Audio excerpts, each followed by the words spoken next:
معزز سامعین کرام، آپ سن رہے ہیں پیارے اردو چینل پر ڈیل کارنیگی کی کتاب ابراہم لنکن، امریکی صدر کی زندگی اور کارناموں کا تذکرہ۔ سب ہیڈنگ لنکن اور ڈگلس۔ رنالڈ دن زندگی میں پہلی مرتبہ ذلت و شکست سے دوچار ہوا۔ اگلی صبح اخبارات میں تمام واقعات شائع ہو گئے۔ ایک مغرور ادھیڑ عمر کی کانپتی ہوئی شخصیت نے عجیب اطمینان کے ساتھ یہ واقعات پڑھے۔ 15 سال پیشتر وہ ڈگلس کی بیوی بننے کے خواب دیکھتی تھی۔ اس نے کئی سال تک دیکھا کہ ڈگلس پروں پر سوار ہے اور وہ قوم کا نہایت مقبول اور طاقتور لیڈر بن گیا ہے، جبکہ اس کے اپنے خاوند کو ذلت و شکست کا سامنا رہا اور دل کی گہرائیوں کے ساتھ اس سے نفرت کرتی رہی۔ لیکن اب خدا کا شکر تھا کہ مغرور ڈگلس تباہ ہو گیا تھا۔ اس کی اپنی ریاست میں اس کی پارٹی بٹ چکی تھی۔ اب لنکن کے لیے موقع تھا اور یہ میری لنکن بھی جانتی تھی۔ 1848 میں لنکن کی جو مقبولیت ختم ہو گئی تھی، اسے بحال کرنے کا سنہری موقع تھا۔ اب ریاست ہائے متحدہ امریکہ میں سینٹ کا ممبر بننے کے لیے اس کے لیے خاص موقع تھا۔ یہ بات درست تھی کہ ڈگلس کو ابھی 4 سال تک اپنے عہدے پر قائم رہنا تھا، لیکن اس کا ہم رکاب چند مہینوں میں دوبارہ انتخاب کے میدان میں کودنے والا تھا۔ اس کا ہم رکاب کون تھا؟ یہ ایک جھگڑالو اور تحقمانہ انداز اختیار کرنے والا آئرش تھا جس کا نام شیلڈز تھا۔ میری لنکن کو بھی شیلڈ سے ایک پرانا قرض چکانا تھا۔ جب 1842 میں اس نے شیلڈز کو ذلت آمیز خطوط لکھے تھے تو اس نے لنکن کو کشتی کا چیلنج دیا تھا، لیکن آخری لمحے پر دوستوں نے مداخلت کی اور اس خون خرابے سے بچا لیا۔ اس زمانے میں شیلڈز سیاست کے میدان میں ترقی کر رہا تھا، لیکن لنکن تنزل کی طرف جا رہا تھا۔ اب موقع پا کر لنکن نے اس کی جڑ کاٹ دی تھی اور خود ترقی کی راہ پر گامزن ہو گیا تھا۔ مسوری کے عہد نامے کے کلادم ہونے پر اس میں جوش پیدا ہو گیا اور اب وہ خاموش نہیں رہ سکتا تھا۔ اس نے پوری قوت اور یقین کے ساتھ ضرب لگانے کا پروگرام بنا لیا۔ وہ اپنی لائبریری میں 2 ہفتوں سے تقریر تیار کر رہا تھا۔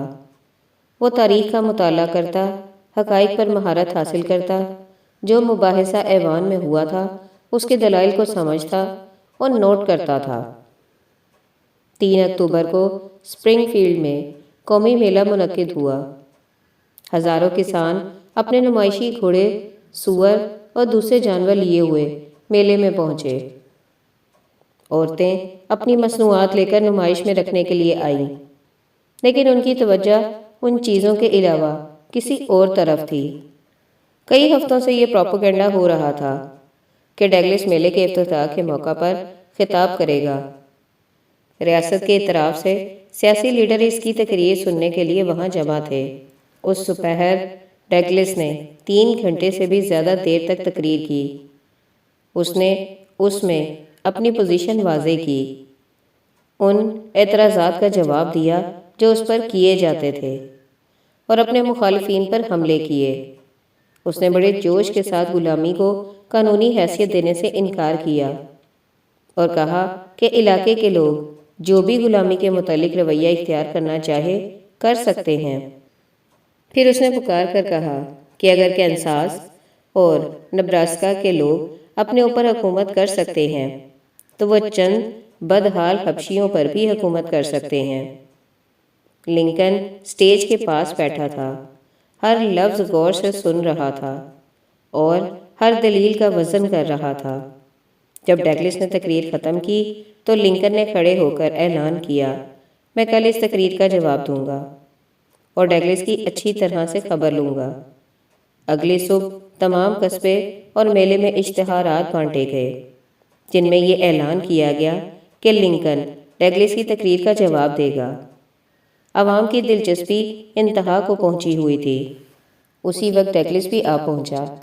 وہ نہایت صاف ستھرا لباس پہنے ہوئے تھا جس میں کسی قسم کا نقص نظر نہ آتا تھا۔ میری لنکن پہلے ہی سامعین میں موجود تھی۔ اس صبح گھر سے رخصت ہونے سے پہلے اس نے اچھی طرح لنکن کا کوٹ برش سے صاف کیا تھا، نیا کالر تیار کیا تھا اور احتیاط سے اس کی نیک ٹائی استری کی تھی۔ اس کا جی چاہتا تھا کہ اسے دوران تقریر ان چیزوں کا بھی کچھ فائدہ پہنچے، لیکن اس روز گرمی تھی اور لنکن جانتا تھا کہ ہال میں کتنا حبس ہوگا، اس لیے وہ سٹیج پر بغیر کوٹ ٹائی اور کالر کے پہنچا۔ اس کی لمبی بھورے رنگ کی گردن اس کے بے ڈول جسم پر قمیص سے باہر نظر آتی تھی۔ اس کے بال بکھرے ہوئے تھے اور بوٹ بوسیدہ تھے۔ اس کی ڈھیلی ڈھالی پتلون پر گیلس لگا ہوا تھا۔ اس نے اسے سہارا دیا ہوا تھا۔ میری لنکن اسے دیکھ کر شرما گئی۔ اسے بہت غصہ آیا اور وہ سخت پریشان ہوئی۔ وہ مایوسی کی وجہ سے رونی صورت بنائے ہوئے تھی۔ کوئی شخص اندازہ نہیں لگا سکتا کہ وہ شخص جس کی بیوی اسے دیکھ کر شرم محسوس کرتی تھی اس شام ایسا مقام حاصل کر لے گا جس کی وجہ سے اسے ہمیشہ کی زندگی مل جائے گی۔ اس شام اس نے اپنی زندگی کی عظیم ترین تقریر کی۔ اگر اس کی اس سے پہلے کی تمام تقریروں کو ایک کتاب میں جمع کیا جائے اور بعد کے زمانے کی دوسری کتاب میں جمع کی جائے تو کوئی شخص یہ نہیں کہہ سکتا کہ یہ دونوں کتابوں کی تقاریر ایک ہی شخص کی ہیں۔ اس روز لنکن کسی اور ہی حیثیت سے گفتگو کر رہا تھا۔ اس کے دل میں بہت بڑے ظلم کی وجہ سے جوش پیدا ہو گیا تھا۔ وہ ایسی قوم کے حق میں بول رہا تھا جس پر ہر قسم کا ظلم روا رکھا جاتا تھا۔ اس کے دل پر اخلاقی عظمت اور بلندی کی وجہ سے نہایت گہرا اثر تھا۔ اس نے غلامی کی تاریخ کا جائزہ لیا اور اپنی شعلہ نما تقریر میں اس سے نفرت کرنے کی 5 وجوہات بیان کی، لیکن اس نے عظیم رواداری کا ثبوت دیتے ہوئے اعلان کیا کہ جنوبی ریاستوں کے عوام کے متعلق اس کے دل میں کوئی تعصب نہیں۔ اگر ہمارے حالات بھی ان جیسے ہوتے تو ہم بھی ویسے ہوتے۔ اگر ان میں غلامی کا رواج نہ ہوتا تو ہم فوری طور پر اسے ترک نہیں کریں گے۔ جب جنوبی علاقوں کے لوگ یہ کہتے ہیں کہ وہ غلامی کی ابتدا کے ذمہ دار نہیں ہے تو میں اس حقیقت کا اعتراف کرتا ہوں۔ جب یہ کہا جاتا ہے کہ اس سے نجات حاصل کرنا آسان کام نہیں ہے تو میں ان کی تکلیف کو بھی سمجھتا ہوں۔ جو کام کرنے میں مجھے دشواری پیش نہ آئے اس کے نہ کرنے کی وجہ سے میں کسی کو مورد الزام نہیں ٹھہراؤں گا۔ اگر مجھے دنیا کی تمام قوت حاصل ہو جائے تو پھر بھی میں نہیں کہوں گا کہ موجودہ غلامی کے دور میں اسے فوراً یکسر ختم کیا جا سکتا ہے۔ 3 گھنٹے تک اس نے ڈگلس کے سوالوں کا جواب دیا اور اس کی مغالطہ آمیزی اور فریب کاری کا پردہ چاک کیا۔ یہ عظیم تقریر تھی اور اس کا عظیم اثر ہوا۔ ڈگلس اسے سن کر غصے میں آتا رہا۔ کبھی کبھی وہ کھڑا ہو جاتا اور لنکن کی تقریر میں مداخلت کرتا تھا۔ انتخاب کے انعقاد میں زیادہ عرصہ باقی نہ تھا۔ ترقی یافتہ ڈیموکریٹک پارٹی ڈگلس پر زبردست اعتراضات کر رہی تھی اور جب ایلینائز میں ووٹ ڈالے گئے تو ڈگلس مغلوب ہو گیا۔ اس زمانے میں سینیٹرز کا انتخاب قومی اسمبلی سے ہوتا تھا اور ایلینائز کی اسمبلی اس مقصد کے لیے 8 فروری 1855 کو جمع ہوئی۔ بیگم لنکن نے اس موقع پر اپنے لیے نیا لباس اور ہیٹ خریدا اور اپنے نسبتی بھائی کے لیے بھی یہ اشیاء خریدیں تاکہ جب لنکن سینیٹر بنے تو وہ اس کی عزت افزائی اور استقبال کرے۔ ایک حلقے میں لنکن نے تمام امیدواروں سے زیادہ ووٹ حاصل کیے۔ کامیاب ہونے کے لیے اسے صرف 6 ووٹوں کی ضرورت تھی، لیکن اس کے بعد وہ دوسرے حلقوں میں ہار گیا اور ٹرمبل سینیٹر منتخب ہو گیا۔ ٹرمبل کی بیوی کے ساتھ میری لنکن کے بہت دیرینہ تعلقات تھے، لیکن جب اس کے خاوند کی کامیابی کا اعلان کیا گیا تو میری اپنی طبیعت پر قابو نہ رکھ سکی اور عمارت سے باہر نکل گئی اور اتنی غسیل اور حاسد تھی کہ اس دن کے بعد اس نے ٹرمبل کی بیوی جولیا سے کبھی ملاقات نہ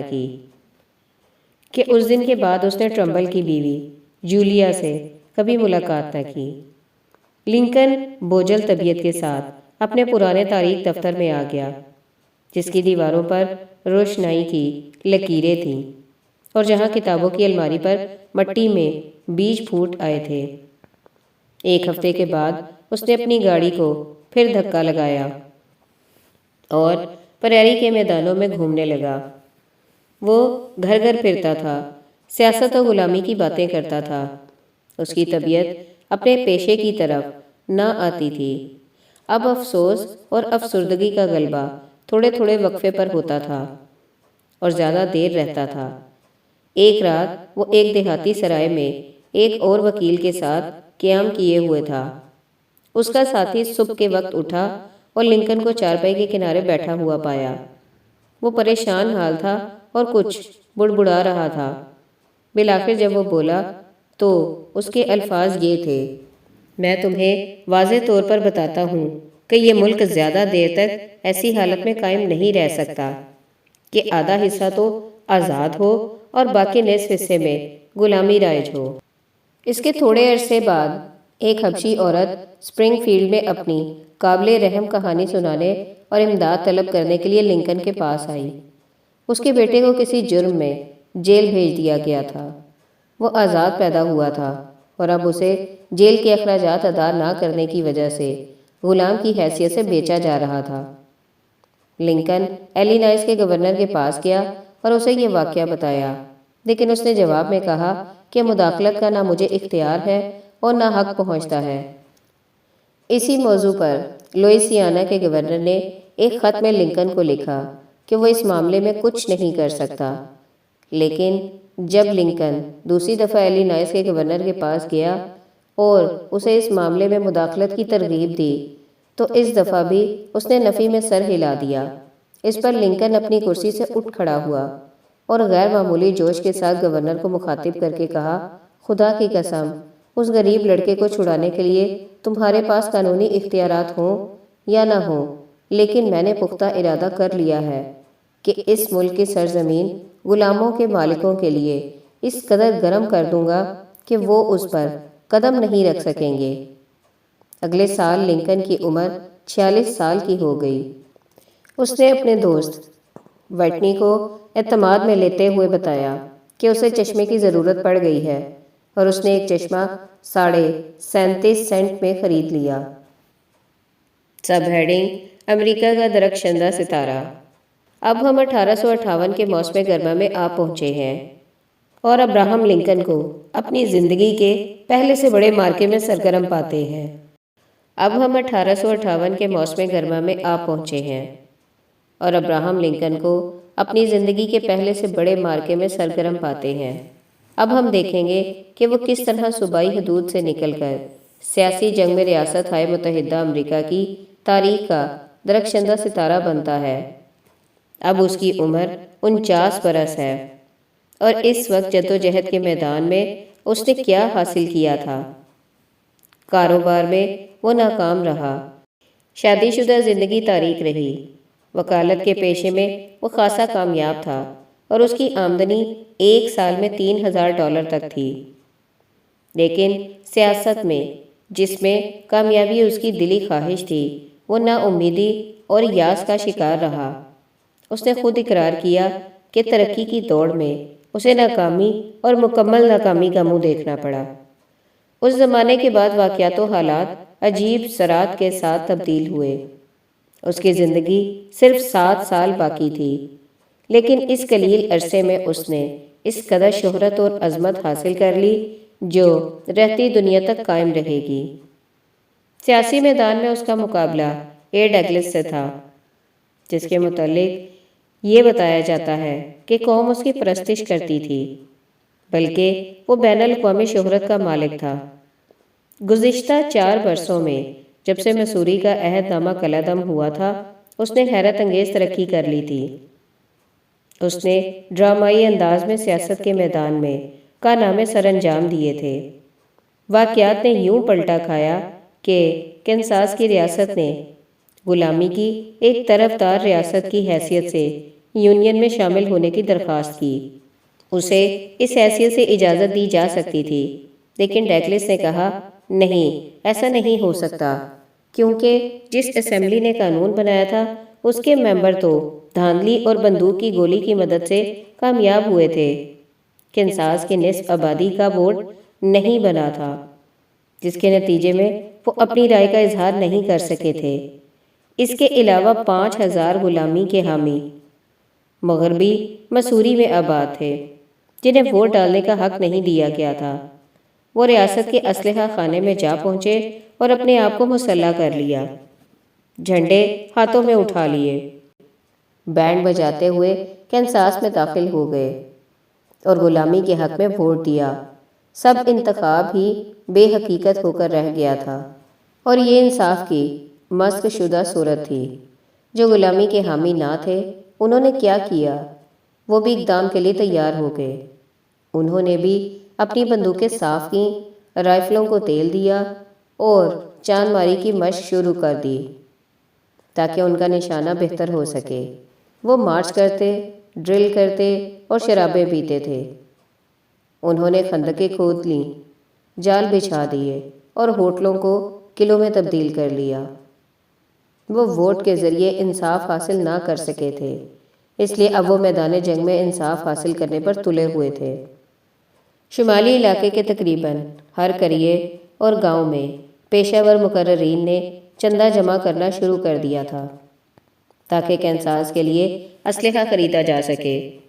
ہنری وارڈ بیچر نے اعلان کیا کہ اس وقت کینساس کی نجات کے لیے بائبل کی نسبت بندوقوں کی زیادہ ضرورت ہے۔ صندوقوں میں اسلحہ بند کر کے مشرقی علاقوں سے بحری راستے لایا گیا اور ان کے اوپر لکھا تھا بائبل۔ جب آزادی کی حامی ریاستوں کے 5 آباد کار قتل کیے گئے تو ایک بوڑھا گڈریا جو انگوروں کی کاشت کرتا اور شراب بناتا تھا، جس کے مذہبی نظریات دیوانگی کی حد تک پہنچ گئے تھے، ایک رات اٹھا اور کہا، اب میرے لیے کوئی اور چارہ کار نہیں ہے۔ خدا کا فرمان یہی ہے کہ میں غلامی کے حامیوں کے لیے ایک مثال پیش کروں۔ اس کا نام جان براؤن تھا اور وہ اوساواٹمی میں رہتا تھا۔ ایک رات مئی کے مہینے میں اس نے کتاب مقدس کھولی، اپنے کنبے کو حضرت داؤد کی مناجاتیں پڑھ کر سنائیں۔ پھر وہ نماز کے لیے جھک گیا۔ کچھ دعائیں پڑھنے کے بعد اپنے بیٹوں اور داماد کے ساتھ گھوڑے پر سوار ہوا۔ وہ پریری کے میدانوں کو پاٹتے ہوئے ایک شخص کے مکان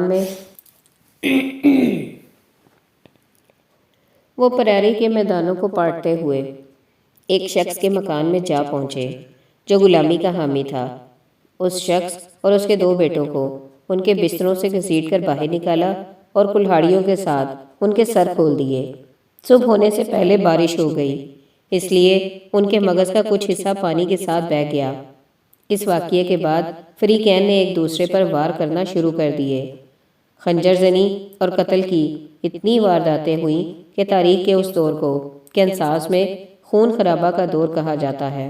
اسٹیفن اے ڈگلس یہ بات اچھی طرح جانتا تھا کہ فریب کاری سے جو قانون بنایا گیا تھا وہ اس سیاہی چوز کے ٹکڑے کی حیثیت بھی نہیں رکھتا جس کے ساتھ اس کی روشنائی خشک کی گئی تھی۔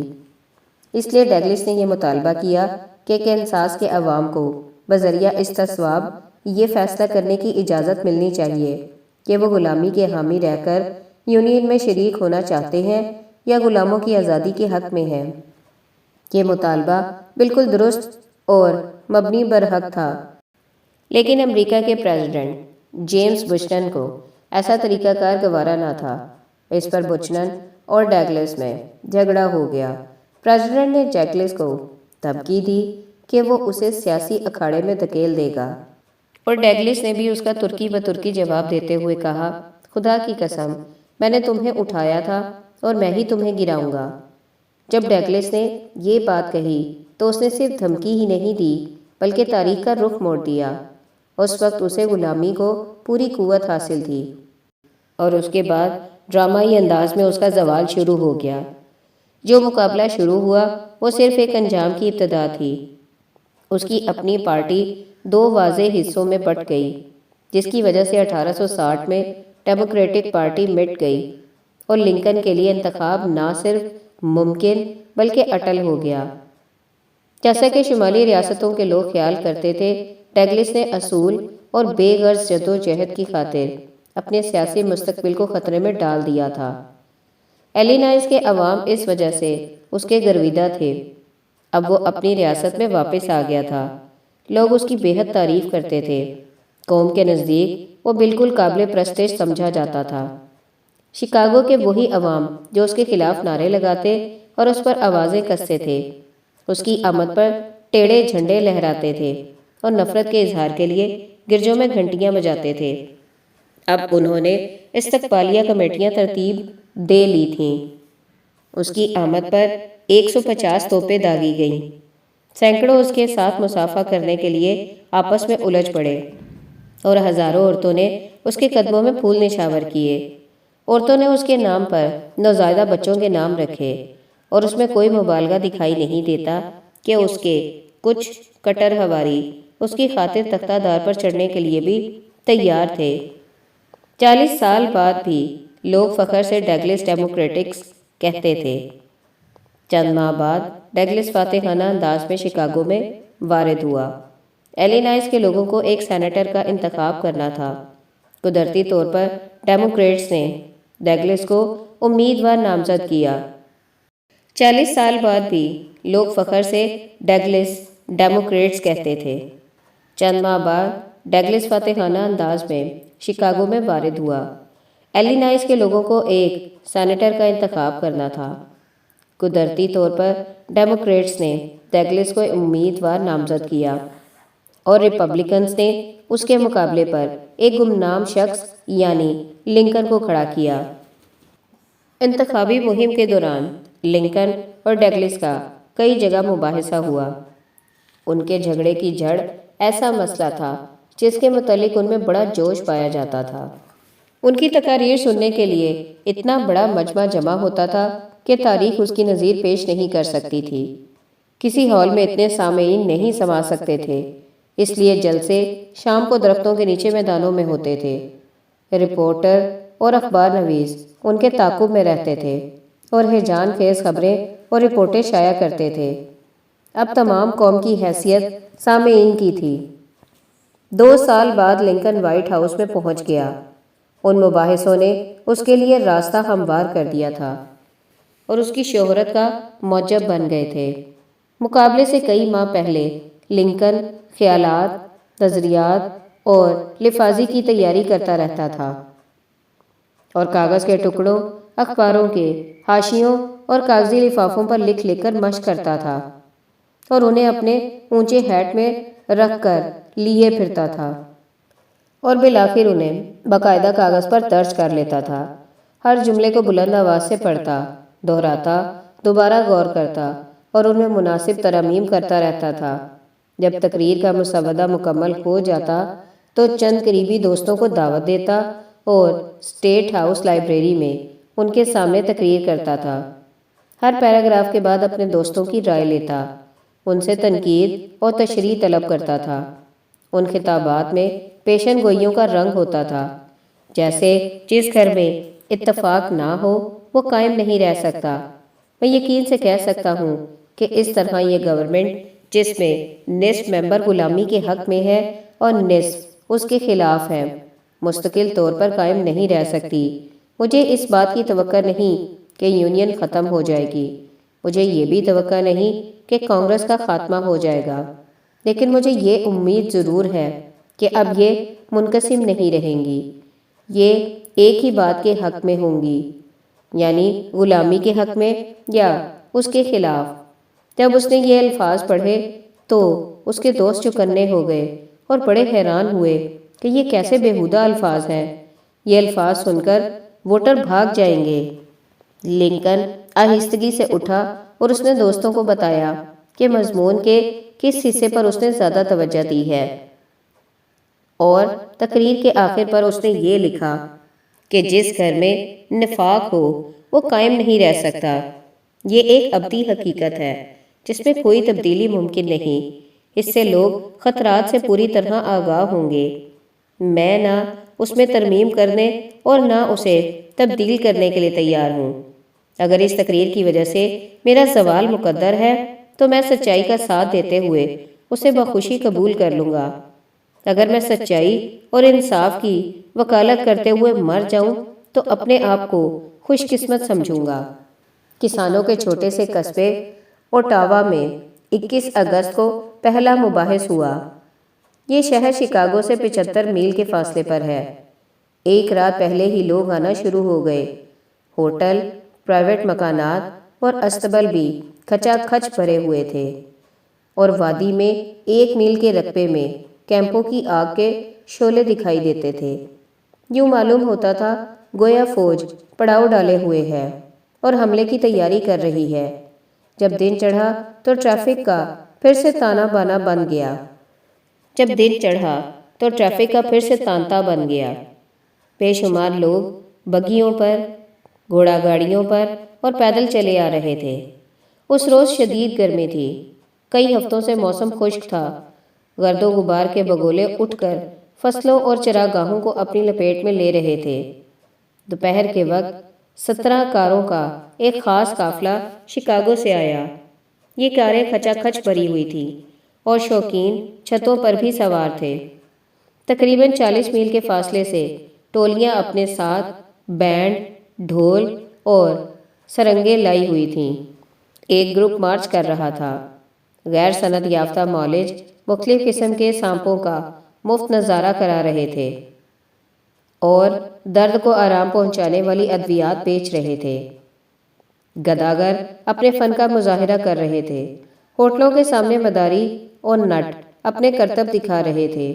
جب آتش باز پٹاخے چھوڑتے تو گھوڑے بدک کر بھاگ کھڑے ہوتے۔ بعض قصبوں میں ڈگلس کو 6 گھوڑوں کی شاندار بگی میں بٹھا کر بازاروں میں گھمایا گیا۔ جگہ جگہ اس کی بگی کے نمودار ہونے پر لوگ نعرے لگاتے اور پھر لگاتے ہی چلے جاتے تھے۔ لنکن کے ساتھیوں نے اس شان و شوکت کے ساتھ نفرت کا اظہار کرنے کے لیے اپنے امیدوار لنکن کو ایک گھاس کے چھکڑے پر سوار کرایا جسے خچریں کھینچ رہی تھیں۔ اس سے پچھلے چھکڑے میں 32 عورتیں سوار تھیں۔ ہر عورت ایک ریاست کی نمائندگی کر رہی تھی۔ ان کے اوپر یہ موٹو تھا، سلطنت کا ستارہ مغرب کی طرف رواں ہے۔ لڑکیوں کا لنکن کے ساتھ وہی تعلق ہے جو ان کی ماؤں کا وطن کی مٹی کے ساتھ ہے۔ چبوترے تک پہنچنے کے لیے مقررین، کمیٹی کے ممبران اور اخباروں کے رپورٹروں کو ہجوم میں سے راستہ بنانے میں نصف گھنٹہ لگا۔ لکڑی کے سائبان کی وجہ سے میں سورج کی تپش سے محفوظ رہا۔ کئی لوگ سائبان پر چڑھ گئے۔ یہ ان کے بوجھ تلے دب گیا جو ڈگلس کی کمیٹی پر آ رہے